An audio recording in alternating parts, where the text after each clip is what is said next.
All week, we've met people just trying to do their best to cope with how the pandemic's affected them. I'm so inspired by my next guest. They're handling things with such positivity. Here's their story. Hi, Kelly. I'm Alissa. And I'm Freddy. And our love story is an episode straight out of 90 Day Fiancé. Yeah, I was living in Dominican Republic and I saw her picture in social media and I thought it was beautiful. We started talking. We dated long distance for about a year and ultimately we fell in love. We knew we were in love and we just went with our heart, and I think it's the best decision that we ever made.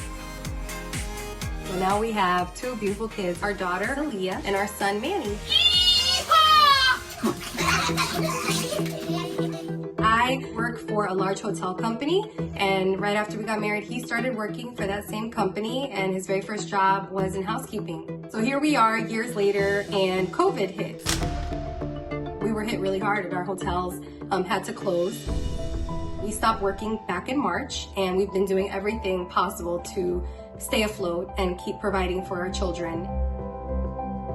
We exhausted our savings, and right now we're 2 months behind on our mortgage. We're worried, we are concerned about our home and our finances, but we have faith that we're gonna get through this tough time together. Yeah. All right, y'all, well, we have Alissa and Freddy on the line right now. Hey, guys, are you there? Hi, Kelly. Hello. What a great love story. Thank you. So great. Can you tell us about the beginning of your relationship? Sure. So, once Freudis came to the U.S., there was a lot of paperwork involved when you first come. So we're so focused on getting everything done as quickly as possible so that he can get to work and essentially start our lives. So when he first came, we applied for his worker's permit and then his social security number. And 4 months later, he was able to get to work. So I work in the hospitality industry, and he was able to secure a job in the same hotel company that I work for. Wow. And basically, it was kind of funny because when he first came, at the time, I was securing our rent lease, and I didn't have it yet. So we actually lived in the hotel that I worked at for like a couple weeks until our rent lease started. So we have all these stories about how he ended up working where we initially started living until we got our first apartment. So we got our apartment, and then after the apartment, when we had Aliyah, we rented a house for like 3 years. So we bought our house finally in the fall of 2017. So the first 4 years we were renting, saving up and stuff. And then after that, we bought our first home, and we've been here we're coming up on 3 years now. Wow. I mean, it's such an American dream kind of story. I love that. So what have you been doing since you lost your jobs? How are you holding up? So, I have to tell you, because we have each other, I know it sounds cheesy, but cheesy. When you have somebody that you can talk through things with, no matter what you face in life, that helps so much. So it's been hard, but we've been staying positive as much as we can and doing the best that we can with everything that we're faced with. The kids, it's like they don't even know what's going on. Yeah.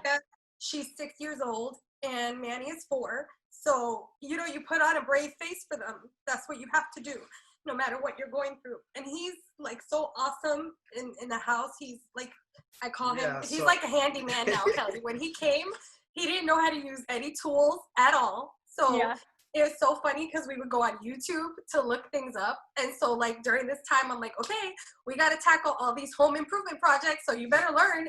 So he's been doing all this stuff around the house. And, it's been a blessing. As tough as it's been for us, and I know a lot of families, it's also been a blessing because it's like the gift of time. You have all this time that you normally don't have because you're always working. So now we're home and we're trying to make the best of this time at home, Yeah, so what I try to do is I don't want my kids feel like, oh, I can do nothing, I can go outside, I can go, and try to make sure they happy. So sometimes we play in the backyard, sometimes we run bicycle.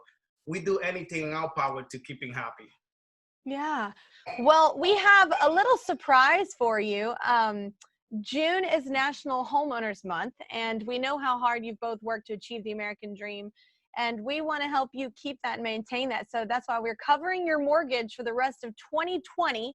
No way. So you don't have to think about it. You don't have to worry about it. And I know that you're so positive, and maybe you're trying not to worry about it and just go day by day, which I think is very smart for your head and your heart.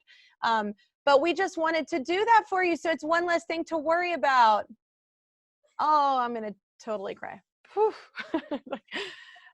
We just, and your stories, like, just so you know, like, there's so many stories out there just like y'all's, and we want to highlight y'all. And we want to highlight the fact that although you're going through a tough time like this, even this entire interview, you've kept such a positive outlook about it, and that's really important, and not just for you, but for your kids.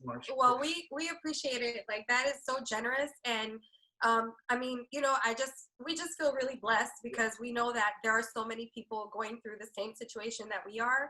And, this just is just a huge help for us. And as we're navigating what the rest of this year looks like, that's going to give us a lot of peace of mind. One less thing on your plate. That's what we were trying to do. Well, thank you guys so much. You're just such a beautiful couple, and just a shining example of like where we should kind of aim to be mentally and emotionally. So thank you guys for sharing your story, and I hope that helps. Thank you so much. It will. Subscribe to my channel. Subscribe to my channel. Subscribe to my channel. Subscribe to my channel. Please don't make me keep going.